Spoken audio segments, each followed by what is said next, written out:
அலைஹி வஸல்லம் அவர்களின் மீதும் அவர்களை அப்படியே பின்பற்றி வாழ்ந்த சத்திய சஹாபாக்கள் மீதும் இன்னும் சஹாபிய பெண்மணிகள் மீதும் நம் அனைவரின் மீதும் அல்லாஹ்வினுடைய சாந்தியும் சமாதானமும் என்றென்றும் நின்று நிலவட்டுமாக என்று துஆ செய்தவர்களாக எனது உரையை ஆரம்பம் செய்கின்றேன்.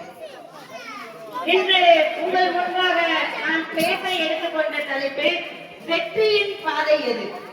இன்னைக்கு பொதுவாக மனிதனுடைய மனம் என்பது வெற்றியை பெரிதும் விரும்பக்கூடிய மனமாக இருக்கிறது.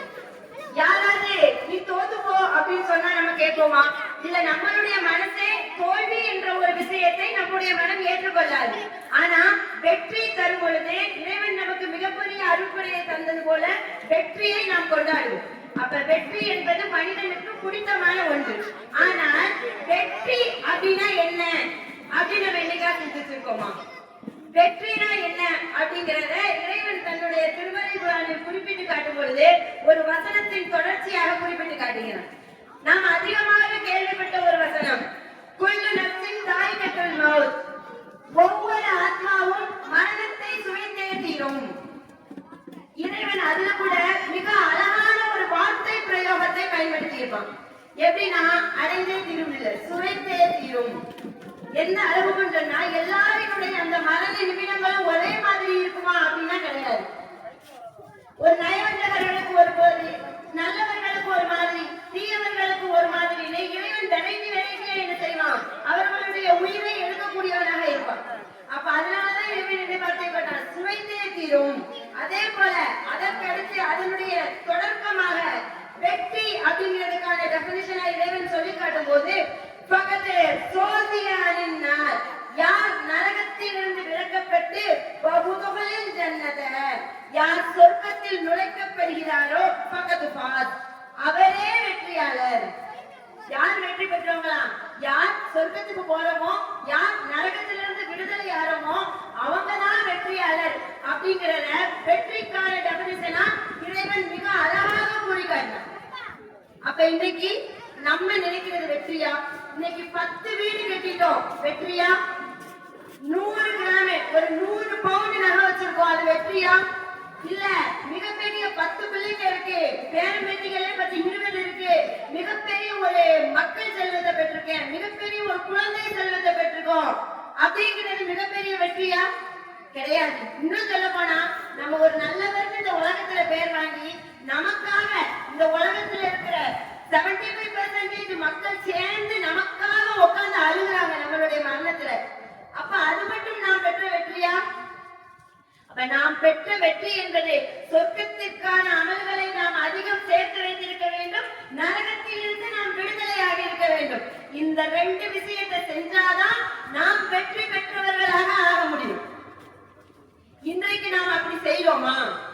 சாதாரணமா சொர்க்கத்திற்கு போகக்கூடிய வழிமுறையா திருமறை குர்ஆன் மிக எளிமையான சில விஷயங்களை சொல்லி தருது. அனுதினமும் நடக்க வேண்டிய ஒரு விஷயத்தை சொல்லி தருது. என்ன விஷயம்? தொழுகை. அந்த தொழுகையை பத்தி சொல்லி காட்டும் போது அல்லாஹ் தஆலா தன்னுடைய திருமறையில சொல்லி காட்டினா, வல்லதீனஹும் அலா ஸலாத்திஹிம் யுஹாஃபிலூன். தொழுகையில் யாரை பத்தி சொல்லும் பொழுது, மூமின்களை பற்றி சொல்லும் பொழுது அவர்கள் தொழுகையில் பேணுதலாக இருப்பார்கள். அதே போல அப்படி பேணுதலா அந்த தொழுகையில இருப்பவர்கள் என்ன நன்மையை அடைவார்கள் கீழே சொல்லும் போது சொல்றான், ஃபிர்தௌஸ் அப்படிங்கிற சொர்க்கத்தை அவர்கள் சொந்தமாக்கி கொள்வார்கள். சொந்தமாக்கி கொள்வதோடு மட்டுமில்ல, இறைவன் இன்னும் அழுத்தம் கொடுத்து சொன்னான், அந்த சொர்க்கத்திலே அவர்கள் நிரந்தரமாக என்றும் இருப்பார்கள். ஒரு வீடு, அந்த வீடு கட்டிட்டோம்னா வாடகை வீட்டுக்கும் சொந்த வீட்டுக்கும் என்ன வித்தியாசம்? சொந்தமா நான் ஒரு வீடு கட்டிட்டேன், அந்த வீட்டுல நான் என்ன செய்யறேன், எப்பா நான் வீடு கட்டிட்டேன், இனிமே என்ன செய்வேன், என்னுடைய ஆயுசு காலம் முழுக்க இந்த வீட்டிலேயே நான் நிரந்தரமா இருந்துக்கிடுவேன், நான் எல்லா ஜாமானையும் தூக்கிட்டு ஒவ்வொரு வீட்டுக்கா வாடகை வீட்டுக்கு போக மாட்டேன் அப்படின்னு நம்ம நினைப்போம். எப்படிப்பட்ட உலகம்?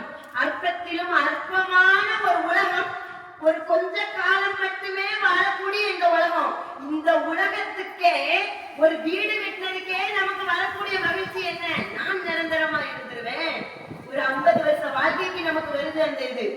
ஆனா நம்மளுடைய முயற்சி நிரந்தரமான அந்த வறுமையில சொர்க்கம் என்ற வீட்டுல நாம் நிரந்தரமா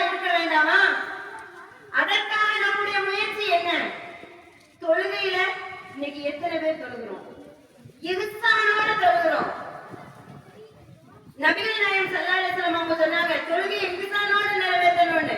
அப்ப ஜிப்ரீல் அலைஹிஸ்ஸலாம் அவங்க கேட்டாங்க இன்சான்னா என்னது? நம்ம அல்லாஹ்வை பார்க்கலனாலும் அல்லாஹ் நம்மள பார்க்கறான்னு நினைச்சு தொழுகணும். தக்பீர் கெட்டறவே எத்தனை பேர் கெட்டறோம்? பொடுபோக்குத்தனம் நம்மள்ட்ட. தொழுகிறோம் அது பேர் தொழுக. 5 நேரமும் கையை தூக்கணும், ருக்கு போகணும், சஜ்தா போகணும். இதுவா தொழுகை? இது மட்டுமா தொழுகை? அந்த தொழுகையில எந்த அளவுக்கு கவனத்தோட இருக்கிறோம்? இன்னைக்கு ஒரு மனிதன் நம்மளை பார்த்து உனக்கு கேடுதான், உனக்கு நாசம் தான் சொன்னா நம்ம மனசு என்ன மாறுபடும்? ஐயோ நான் நாசம் அடைஞ்சிருக்கேன், எனக்கு கேடா நம்ம சொல்லுவோமா இல்லையா? ஆனா நம்மை படைத்த ரப்புல் ஆலமீன் சொல்லலாம் தொழுகையில உனக்கு கவனம் இல்லைன்னா கேடுதான். தொழுகையில கவனமற்ற தொழுவனுக்கு கேடுதான். அப்ப இறைவன் தெரிந்து உனக்கு கேடுதான்ப்பா அப்படிங்கிற ஒரு வார்த்தையை நம்ம கேட்கணும்னா நம்மளை விட பாவம் செய்தவர்கள் யாரு இந்த உலகத்துல இருக்க முடியுமா? நம்மளை விட பாவம் செஞ்சவங்க இருக்க முடியுமா? இறைவனுடைய வாயிலிருந்து உனக்கு கேடுனான்னு வார்த்தையை கேட்டுட்டு நம்ம வாழ முடியுமா? இந்த உலகத்துல யாரையும் நம்பி யாரும் இல்ல. ஆனா நம்ம எல்லாரும் யாரை நம்பி இருக்கோம்? படைத்த இறைவனை நம்பி இருக்கோம். இந்த உலகத்திலையும் இறைவனுடைய உதவி வேணும், மறுமையிலையும் நம்முடைய இறைவனுடைய உதவி வேணும். அந்த 2 வாழ்க்கையிலையும் இறைவனுடைய உதவி இல்லாம நீ கேடாயிருவேன்னு இறைவனுடைய வார்த்தையை கேட்கணும்னா ஒரு 5 நிமிடம் ஆகுமா? இந்த 5 நிமிஷம் தொழுகையை நாம் நிறைவேற்ற முடியாம இவ்வளவு பெரிய ஒரு சாபத்திற்கு நாம் ஆளாக வேண்டுமா? இவ்வளவு பெரிய ஒரு தண்டனைக்கு நாம் ஆளாக வேண்டுமா? நம்ம என்னைக்கா சிந்திச்சிருக்கோம்? தொழுவுங்க, அவ்வளவுதான். ஏற்கனவே என்ன சொன்னாங்க? மூசா நபி சொல்லுவாங்க உன்னுடைய சமூகம் இந்த 5 நேரத்தையும் தொழாது. 50 நேர தொழுகையை கடமையாக்கும் போது என்ன சொன்னாங்க? உன்னுடைய சமூகம் இந்த 5 நேர தொழுகையே தொழுகாது, இன்னும் போய் குறைச்சு வாங்கிட்டு வாங்கம்பாங்க. 5 நேரம் நம்ம இன்னைக்கு ஒரு நிமிஷம் அந்த போனை எடுத்தோம்னா என்ன ஆகுது? போய்கிட்டே இருக்கும். போனை எடுத்தாலே அடுத்து கை அந்த விரல் என்ன செய்யும்? தள்ளிக்கிட்டே இருக்கும். டைம் போனதே தெரியல. நம்ம மக்கள் எப்படி சொல்றீங்க? டைம் போனதே தெரியல. மொபைல கையில எடுத்துட்டா அது எந்த இடத்துலனாலும் மொபைல், எப்பனாலும் மொபைல். அது இடம் பொருள் ஏவலுமே இல்லாம இன்னைக்கு மொபைல். ஆமாவா இல்லையா? தூங்க போகும்போது மொபைல். இன்னைக்கு சொன்னா பாத்ரூம்ல போர் அடிக்கணும் மொபைல் எடுத்துட்டு போற மக்கள். இது எந்த இது? ஆனா இன்னும் வெற்றி பெற்றவர்கள் இந்த சொர்க்கவாசிகளுடைய லிஸ்ட்ல இறைவன் ஜக்காத்து கொடுப்போம் இப்படி வரிசையா அடுக்கிறான். அதுல ஒரு கருத்தா என்ன தெரியுமா சொல்றான் இறைவன்? வீணானதை புறக்கணிப்பாங்க. நம்ம வீணானதை புறக்கணிக்கிறோமா? சரி, தொழுகிறோம். தொழுகும் போது நம்ம என்ன செய்யறோம்? அல்லாஹ் அக்பர் தக்பீர் கேட்கிறோம். அந்த இறை அச்சத்தோட கேட்கிறோமா? ஒரு சபையில நின்னோம் அப்படின்னா ஐயோ நம்ம தொழுவான் போனா ஏதாவது நினைப்பாங்க அப்படின்னு நம்ம தொழுகிறோம். ஆனா அதே இது வீட்டுல வரும்போது ஒரு நாடகத்திற்காக தொழுகையை புறக்கணிக்கிறோம், ஒரு கல்யாண வீட்டிற்காக தொழுகையை புறக்கணிக்கிறோம். தன்னுடைய கணவரே இறந்திருக்கட்டுமே, இறைவன் உங்களுக்கு தொழுகைக்கு சலுகை கொடுத்தானா? கணவனே இறந்து வீட்டுல இருந்தாலும் சரி அந்த பெண் தொழுகத்தான் செய்யணும். தொழுகைக்கு நீ சோகத்துல இருக்கன்னு இறைவன் தொழுவாதுன்னு சொல்லல. ஆனா நம்ம மக்கள் இன்னைக்கு கல்யாண வீடுன்னு சொல்லி தொழுவாம இருக்காங்க. மேக்கப் கலந்துரோடு பொண்ணு இன்னைக்கு தொழுவாம இருக்கு. கல்யாண பொண்ணு இன்னைக்கு நடக்கா இல்லையா? அப்ப என்ன நம்ம தொழுகையில அல்லாஹ் அக்பர் இறைவன் முன்னாடி நிற்கும் போது அல்லாஹ் நம்ம அல்லாஹ்ட்ட பேசக்கூடிய தருணம். இந்த 5 நிமிடம் நான் இறைவன்ட்ட நான் பேச போறேன், என்னுடைய இறைவன்ட்ட நான் பேச போறேன், என்னுடைய தேவைகளை கேட்க போறேன், நான் மன ஆறுதல் அடைய போறேன் அப்படின்னு சொல்லி தக்பீர் கெட்டி பாருங்க. அதுல கிடைக்கக்கூடிய இன்னைக்கு என்ன மனநோய்? எந்த மனநோயும் வராது.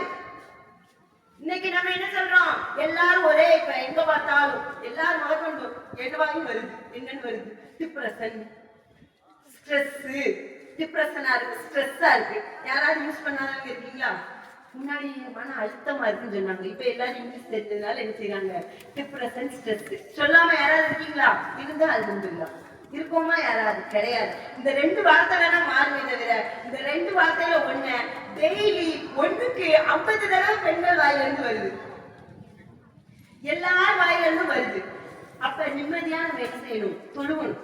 என் இறைவன் என்னை காப்பாற்றுவான், என் இறைவன் முன்னாடி நான் நிற்கிறேன். உங்களுடைய வெற்றிக்கான பாதையை, உங்களுடைய சொர்க்கத்திற்கான பாதையை இறைவனிடம் உங்களுடைய தொழுகையில தேடுங்க. தேடலாம் என்னுடைய குறைகளை சொல்ல போறேன், என்னுடைய இறைவனை நான் புகழ போறேன் அப்படின்னு அல்லாஹ் அக்பர்னு சொல்லி தக்பீர் கட்டி நம்ம அல்ஹம்துலில்லாஹி ரப்பில் ஆலமீன் சொல்லும் போதே என்ன வரணும்? அல்லாஹ்வுக்கே எல்லா புகழும் அப்படிங்கிறது நமக்கு வரணும். நீங்க அளவற்ற அல்லாத நிலவில்லா அன்புடைய நீயே தீர்ப்பு நாளின் அதிபதி அப்படின்னு சொல்லி பாக்குறோம். அல்லாஹ் அக்பர் இப்படிங்கிறது வித்தியாசம். மனசுல நம்ம என்ன சொல்றோம்ன்றத உணர்ந்து நம்ம இறைவனை இந்த இடத்துல புகழ்றோம். இந்த இடத்துல நம்ம வாய்ப்பை நீ ஓதுறோம்னா அந்த இடத்துல நம்ம இறைவன் இடத்துல நம்ம செஞ்ச பாவங்களுக்கு பாவ மன்னிப்பு தேடுறோம் அப்படிங்கிற ஒரு உணர்வு இருந்தா அந்த தொழுகையினுடைய சிறப்பை யோசிச்சு பாருங்க. சஜிதா போறோம், உங்களுக்கு என்னென்ன நீங்க ஃப்ரெண்ட்ஸ்ட ஒரு விஷயத்தை ஷேர் பண்றீங்கன்னு வைங்க, அந்த ஃப்ரெண்ட் கண்டிப்பா சும்மா இருக்குங்களா வாய் நல்லத சொல்றேன்னு நினைச்சு என்ன செய்வாங்க, இன்னொரு ஃப்ரெண்ட சொல்லுவாங்க. இல்லையா நீங்க பேசின வார்த்தைனா நீ சொல்றதா கரெக்ட், நீ சொல்றது தப்பே இல்லை அப்படின்னு பேசிடுவாங்க. பேசி முடித்து விட்டு நேரா என்ன இன்னொருத்தவங்கள்ட்ட போய் இவன் என்னப்பா பேசுறான், இவன் கொஞ்சமாவது பேச தெரியுதா, இவெல்லாம் ஒரு ஆளா அப்படின்னு எந்த விஷயத்தை யார்கிட்ட ஷேர் பண்ண முடியுமோ அவங்கள்ட்ட ஷேர் பண்றோம், தவறு கிடையாது. ஆனா எல்லாத்தையும் ஷேர் பண்றதை விட முதல்ல யார்கிட்ட ஷேர் பண்ணலாம், இறைவன்கிட்ட பண்ணலாம். இந்த சஜிதால படுத்துட்டு காலையில இருந்து உங்களுக்கு என்னெல்லாம் அந்த டிப்ரெஷன் என்னெல்லாம் சொல்றீங்களோ அதற்குள்ள இறைவனிடத்துல கொட்டுங்க. எல்லாம் எனக்கு இந்த நிகழ்வு நடந்தது, எனக்கு இதுக்கான பதிலத்தா, இறைவா எனக்கு இதுக்கு தீர்வத்தா, அந்த சஜிதால இருந்து கேட்டு பாருங்க. இதுல கிடைக்கக்கூடிய மன நிம்மதி வேற எங்கேயுமே கிடைக்காது. எத்தனை ஹாஸ்பிட்டலா இன்னைக்கு மன நிம்மதியை தேடி மனசு அலைகிறாங்க. அல்லாஹ்வுடைய நினைவினால மட்டும்தான் மன நிம்மதி வரும். அப்ப இந்த வெற்றிங்கிறது தொழுகை அப்படிங்கிற ஒரு வெற்றி நம்மளுடைய இன்மை வெற்றி மட்டும் மறுமை வெற்றி மட்டுமல்ல, நம்மளுக்கு இன்மையிலேயே நோய் நொடிகள் வராமல் செய்வதற்கான ஒரு வெற்றி. அந்த வெற்றியை நம்ம பெறணும். அதே போல இன்னும் சொல்றதா இருந்தா சொர்க்கம் சொல்லியாச்சு, சொர்க்கத்துக்கு போகிற அமல செய்யணும், நரகத்துக்கு போகாம இருக்கிற அமல செய்யக்கூடாது. அமல் இல்ல பாவம். அப்ப நரகத்துக்கு போகாம இருக்கிற பாவத்தை நம்ம என்ன செய்யக்கூடாது, செய்யக்கூடாது அப்படின்னு சொல்லணும். நரகத்திற்கு போகக்கூடிய காரியங்களை இன்னைக்கு நம்ம மக்கள் என்னெல்லாம் செய்யறாங்க. இன்னைக்கு ஒரு குழந்தை இன்னைக்கு பிறந்த நாள் அப்படின்னு ஒரு விஷயத்தை கண்டுபிடிச்சு வச்சிருக்காங்க. எதுதான் பிறந்த நாள்? நம்ம என்னைக்கு பிறந்தோமோ அது மட்டும்தான் பிறந்த நாள். பிறந்த நாள் கிடையாதுன்னு யாரும் சொல்லாதீங்க. பிறந்த நாள் உண்டா? எல்லாத்துக்கும் பிறந்த நாள் உண்டா? உண்டு. என் பிறந்த நாள் இல்லாம யாராவது இருக்க முடியுமா? முடியாது. பிறந்த நாள் என்ற ஒரு விஷயம் உண்டு. அந்த பிறந்த நாள் எத்தனை தடவை தான் வரும்? ஒரே ஒரு தடவை தான் வரும். இன்னைக்கு நம்ம எத்தனாம் தேதி எந்த மாசம்? நான் 27ஆம் தேதி 6வது மாசம் பிறந்தோம்னா 27ஆம் தேதி 6வது மாசம் மட்டும்தான் என்னோட பிறந்த நாள். நான் திரும்ப என்ன செய்ய முடியாது, என்னுடைய பாஸ்டுக்கு போய் அதை கொண்டாட முடியாது. எனக்கு என்னைக்கு பிறந்த நாளோ அது பிறந்த நாள். அப்ப அதுக்கு ஏதாவது கொண்டாட்டம்னா அன்னைக்கு எல்லாருடைய மனமே தன்னாலே மகிழ்ச்சி அடைஞ்சிடும். ஆமாவா இல்லையா? ஒரு குழந்தை பிறந்த தினம் என்பது அந்த குடும்பத்திற்கே ஒரு மிக மகிழ்ச்சியான ஒரு தருணம். அப்ப அன்னைக்கு நம்மளுடைய மனசு தன்னாலே சந்தோஷமாயிடும். ஆனா ஒவ்வொரு வருஷமும் வராத சந்தோஷத்தை எப்படி அதே 27ஆம் தேதி 6வது மாசம் வரும்போது தன்னால அந்த சந்தோஷம் வருமா? பிறந்த நாளுக்கான சந்தோஷம் வருமா? வராது.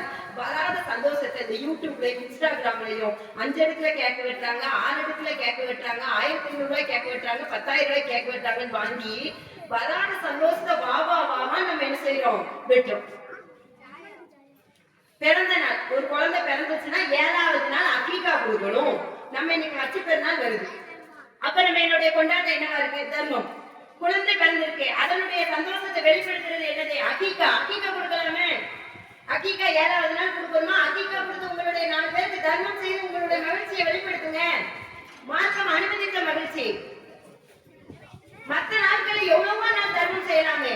இப்ப வீட்வரியம் செய்யறதுக்காக பிறந்த நாள் வைக்கும். சரி, இது வரைக்கும் ஓகே. என்னது பிறந்த நாள் மக்கள் கொண்டாடுறது தப்பு சொல்லியாச்சு. ரசூலுல்லாஹ்வே பிறந்த நாள், இது எவ்வளவு பெரிய கொடுமையான விஷயம். இது நரகத்துல தள்ளக்கூடிய விஷயமா இல்லையா? நபிகள் நாயகம் ஸல்லல்லாஹு அலைஹி வஸல்லம் அவங்களுக்கே என்ன செய்யறாங்க? பிறந்த நாள். இது நபி வழியா? நபிகள் நாயகம் ஸல்லல்லாஹு அலைஹி வஸல்லம் அவங்க எத்தனை வருடங்கள் வாழ்ந்தாங்க? வாழ்ந்த தன்னுடைய காலத்துல என்னைக்காவது ஒரு நாள் தன்னுடைய பிறந்த நாட்களை கொண்டாடினாங்களா? என்னைக்காவது ஒரு நாள் ஒரு நிகழ்வாது? எவ்வளவோ ஹதீஸ்கள் இன்றைக்கு பாதுகாக்கப்பட்டு நம்மளுடைய கைகளில் இறைவன் கொண்டு வந்து சேர்த்த நபிகள் நாயகம் ஸல்லல்லாஹு அலைஹி வஸல்லம் அவர்கள் தன்னுடைய பிறந்த நாளை சிறப்பாக கொண்டாடினார்கள், மௌலித் ஓதி கொண்டாடினார்கள், தன்னை புகழ்ந்து கொண்டாடினார்கள். எங்கேயாவது நம்ம காமிக்க முடியுமா? இல்ல அண்டா நிறைய சோறு பொங்கி கொண்டாடினார்கள் அப்படின்னு நம்ம சொல்ல முடியுமா? எதுவுமே. அப்ப நபிகள் நாயகம் ஸல்லல்லாஹு அலைஹி வஸல்லம் அவர்கள் தன்னுடைய பிறந்த நாளை ஒருபோதும் என்ன செய்யல, கொண்டாடல. ஆனா நம்ம என்ன செய்யறோம், இன்னைக்கு பிறந்த நாள் கொண்டாடுறதே தப்புன்னு சொன்ன மார்க்கம். நம்ம மனிதர்கள் சொல்றாங்க, எல்லாரும் சொல்றாங்க பிறந்த நாள் கொண்டாடுறதே தப்புன்னு. ஆனா ரசூலுல்லாஹ் பிறந்த நாள் கொண்டாடலாமான்னா சரிங்க.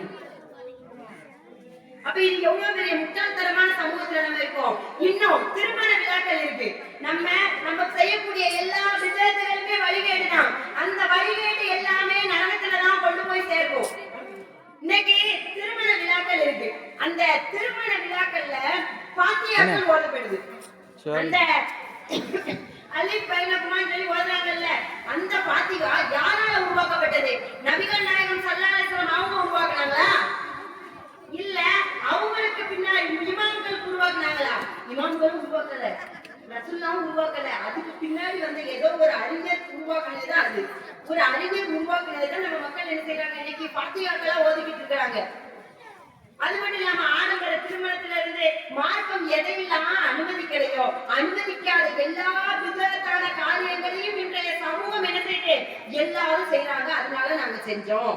எங்க நல்லாபா காலத்துல இருந்து, எங்க நல்லம்மா காலத்துல இருந்து நாங்க செஞ்சுக்கிட்டு இருந்தோம். எங்க தாத்தா பாட்டியில இருந்து நாங்க செஞ்சுக்கிட்டு இருந்தோம். அதனால நாங்க செய்யறோம்னு சொல்றோம். அப்ப முன்னோர்களினுடைய வழியை நம்ம பின்பற்றலாமா? நமக்கு முன்னாடி உள்ளவங்க அறியாமையில இருந்தாங்க, செய்யறாங்க. நம்மளும் அதே அறியாமையை செஞ்சோம்னு சொன்னா இன்னைக்கு முன்னாடி மாதிரி கிடையாது. ஒரு குர்ஆன் ஓதுறதுனாலே ஒவ்வொரு இடமா போய் யாராவது சொல்லி தருவாங்களான்னு பார்க்கணும். ஆனா இன்றைய காலத்துல அந்த இதே கிடையாது. இப்படி போனை எடுத்து யூடியூப் திறந்தா குர்ஆன் ஓதுவது எப்படி, ஹதீஸ் இது கரெக்டா, இந்த அரபி வசனத்துக்கு இது பொருள் கரெக்டா, ChatGPT-ல அடி வந்துடும். இப்படி கையில எல்லா விதமான ஸ்பெசிலிட்டிஸும் இந்த கையிலே வந்துச்சு. அப்ப ஆனா நம்ம என்ன செய்ய மாட்டேங்கிறோம், அந்த மார்க்கத்தை எல்லாத்தையும் படிக்க மாட்டேங்கிறோம். அப்ப மார்க்கத்தை படிப்பதற்கான எல்லா வாய்ப்புகளையும் இறைவன் நமக்கு கொடுத்தும் நாம அறியாமையிலே இருந்தோம். முன்னோர்களெல்லாம் பின்பற்றுவோம் அப்படின்னு இருந்தோம் சொன்னா நம்மளுடைய மறுமைனால் மிக கொடூரமாயிடுச்சு. ஏன்னு சொன்னா இந்த அது ஒரு தண்டனையை சொல்லி காட்டுறாங்க. எந்த அளவுக்கு அப்படின்னா, சிலருடைய முகங்கள் என்ன செய்வான் அல்ல நரகத்தில் போட்டு புரட்டுவோம். ஏன் அவங்களுக்கு அந்த தண்டனை தெரியுமா? அவர்கள் பெரிய அவங்க கதறுவாங்க, நாங்க முன்னோர்களின் பெரியோர்களின் தலைவர்களே நாங்க பின்பற்றிட்டோமே. அவங்களுக்கு வேதனையை 2 மடங்கு ஆக்கிதான் நம்ம பிரார்த்தனை செய்வாங்க. அப்ப அந்த அளவுக்கு என்ன இருக்குது, முன்னோர்களை பின்பற்றதுனால விளைவுகள் வரும். அப்ப நாம் எப்பொழுது நபி வழியை பின்பற்றி நடக்கிறோமோ அப்பொழுதுதான் நாம் நரகிலிருந்து விடுதலையாகவும் சொர்க்க சோலைகள்ல போவோம். அப்ப நாம் சொர்க்கத்திற்கு போகணும்னு சொன்னா நபி வழியை பின்பற்றி நடக்க வேண்டும். நரகத்திலிருந்து பாதுகாப்பு பெற வேண்டும் என்றால் நபி வழியை பின்பற்றி நடந்து சொர்க்கத்திற்கு செல்வதற்கான அனைத்து வழிகளையும் நாம் செய்வதுதான் சொர்க்கத்திற்கான பாதை. அந்த பாதையை கரெக்டா புரிஞ்சு நம்மளுடைய வெற்றியை இறைவனிடம் கையேந்தி பிரார்த்தித்து சொர்க்கத்திற்கு செல்லக்கூடியவர்களாக ஆவோமாக என்று துவா செய்தவர்களாக என் உரை நிறை செய்கிறேன். வாஹித் அல்ஹம்துலில்லாஹி ரப்பில் ஆலமீன். அஸ்ஸலாமு அலைக்கும் வரஹ்மத்துல்லாஹி வபரகாத்துஹு.